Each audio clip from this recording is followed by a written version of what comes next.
Bueno, pues realmente empecé por una casualidad. A mí lo que me gustaba era hacer fotos y de hecho me fui a Nueva York a estudiar inglés y a aprender fotografía. Me fui con dos compañeros, uno es Premio Nacional de Fotografía, Daniel Canogar, y el otro es otro fotógrafo normal, o sea, como yo. Se dedica a otro tipo de fotografía porque a él le gustaba muchísimo hacer teatro, pero bueno.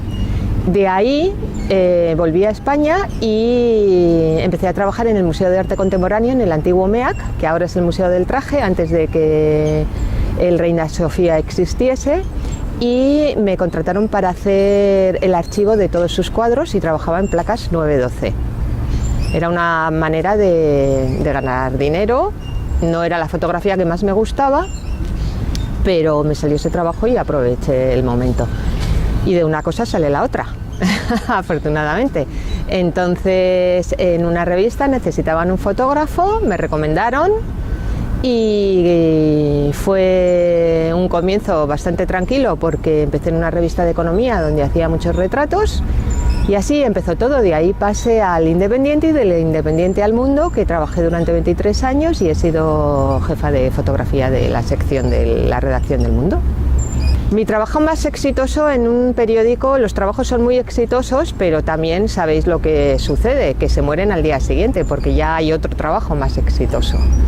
Entonces, pero me siento orgullosa de muchas portadas que he hecho y luego trabajos personales, que cuando era jefa de la sección de fotografía echaba de menos hacer fotos y salí todos los fines de semana, me adentré en un pueblo de la Alcarria y hice a todos sus protagonistas como crónicas de un pueblo. Le ofrecieron, con una cámara antigua, analógica, de un solo objetivo. Era un ejercicio, sobre todo para mí, porque ya utilizábamos las digitales, y además tenía que ir todos los fines de semana y ganarme a la gente del campo, que es bastante complicado. Finalmente salió un buen trabajo y lo publicó el magazine y lo escribió La Bordeta, que fue muy emocionante. También hice otra cosa, son cosas que hago personales, que al final son como fotoperiodismo, pero un poco más personal, que fue cuando yo cubría las crónicas de los toros. Entre toro y toro me entretenía hacer fotos. Entonces hice un trabajo que se llamaba La tela de torear, que tuvo mucho éxito, ha tenido varias exposiciones y de hecho fue noticia en muchos sitios. Salíais en las noticias de Telecinco de las 3 y de las 9 por la noche. A mí principalmente las características es que no necesite ninguna palabra para informar. Hay veces que no es posible y tiene que ayudarse con un texto, pero sobre todo si es una noticia del día tiene que informar básicamente. El código ético, que siempre sea verdad, no puedes alterar nada, no puedes provocarlo. Simplemente evidentemente es subjetivo, porque dos fotógrafos diferentes pueden dar dos visiones diferentes del mismo acto, pero siempre será el tuyo y la gente pues verá la calidad, o vamos, no se debe alterar en ningún momento un acto informativo, ya sea dentro tecnológicamente con Photoshop o provocando. La fotografía analógica. Yo creo que una de las grandes diferencias, la primera diferencia que existe es que es más reposada la fotografía analógica con respecto a la fotografía digital. El negativo te hace pensar mucho más en las fotos que una cámara digital en la que puedes disparar como si no hubiera mañana. A mí, yo siempre les recomiendo a todos los fotógrafos o fotoperiodistas que si tienen intención de escoger esa profesión, se inicien con una cámara digital, porque van a aprender en un mes todo lo que pueden aprender en un año con una cámara digital. No sé si me entendéis. La fotografía en la fotografía digital tienes que pensar mucho, porque claro, tienes un límite, el carrete se acaba.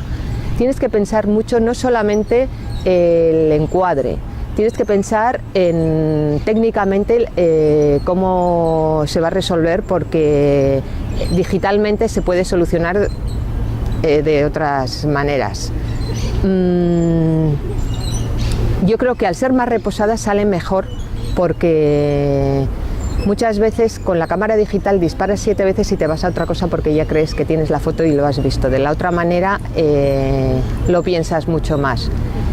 Y la tercera, yo es que soy muy romántica y me gusta muchísimo el papel positivado en analógico.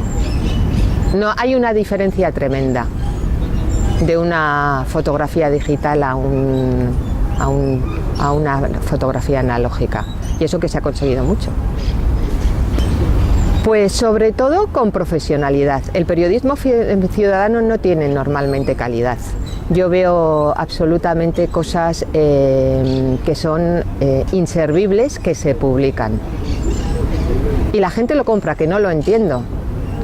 Yo a veces pienso que los medios nos toman por idiotas, porque es evidente que en un caso de extrema necesidad, donde en ese momento ocurre la noticia, en ese momento, y hay alguien con un teléfono, lo puede subir, pero lo que no veo lógico es que se vayan a cubrir actos o que cualquier persona pueda cubrir un acto cuando no tiene ni idea técnicamente ni profesionalmente de cómo hacer las cosas. Es tremendo. Yo veo o sea, el periodismo ha bajado de calidad, sobre todo porque se está utilizando cualquier medio para poder venderte una información, y lo que necesitamos es una verdadera información trabajada por verdaderos profesionales. No, yo creo que el periodismo es verdad que en plataformas digitales te ayuda muchísimo, pero sinceramente el placer de leer un New York Times no lo tiene el periodismo digital. Pues lo veo complicado, y además yo ya estoy como un poco fuera. Creo que vais a tener que defender muchísimas, es que no sé cómo decirte, hay mucha competencia, evidentemente hay mucha competencia, y yo creo que un periodismo de calidad se sigue vendiendo. Yo empecé a trabajar en Jotdown, la revista de Jotdown, por la que nadie apostaba, y en este momento está recibiendo un montón de premios porque ha optado por un periodismo de calidad, un periodismo reposado. Ha hecho lo contrario que todas las plataformas digitales, donde te bombardean con pequeñas noticias, y sin embargo ellos han elegido todo lo contrario. Periodismo de profesión. No necesariamente el que escribe tiene que ser un periodista, pero sí puede trabajar en ello, porque vosotros sabéis que hay muchos periodistas que no están licenciados, pero un abogado puede escribir y puede trabajar y puede acompañar. Entonces yo creo que esa es la solución.